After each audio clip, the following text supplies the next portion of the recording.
நான் கையில வச்சிருக்கு என்னன்னு பாத்தீங்கன்னா சுமார் 200 வருஷத்துக்கு முன்னாடி பயன்படுத்தின இட்லி பானை கொத்து. அதாவது நம்ம வீட்டுல இட்லி சுடுவதற்கு பயன்படுத்துவோம்ல, என்ன பயன்படுத்துவோம்? ஒண்ணு அந்த அலுமினியம் பாத்திரத்தில் பயன்படுத்துவோம், இல்ல சில்வர் பாத்திரத்துல பயன்படுத்துவோம். இதுதான் நமக்கு தெரிஞ்ச விஷயம். ஆனா நம் முன்னோர்கள் மண்ணிலே செஞ்ச இட்லி பானை கொத்து அவ்வளவு ஸ்ட்ராங்கா இருக்கு. பாத்தீங்கன்னா நல்லா ஸ்ட்ராங்கா செஞ்சிருக்காங்க. இதுல இட்லி சுட்டு சாப்பிடும் பொழுது எந்த ஒரு நோயும் வரதுக்கான வாய்ப்புகளே கிடையாது. அவ்வளவு டேஸ்டா இருக்கும். ரெண்டாவது நம்மளுக்கு ஹெல்த்தாவும் இருக்கும்.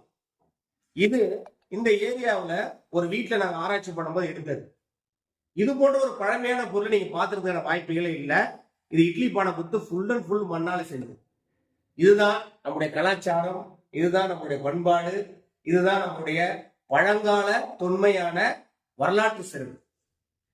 தேங்க்யூ.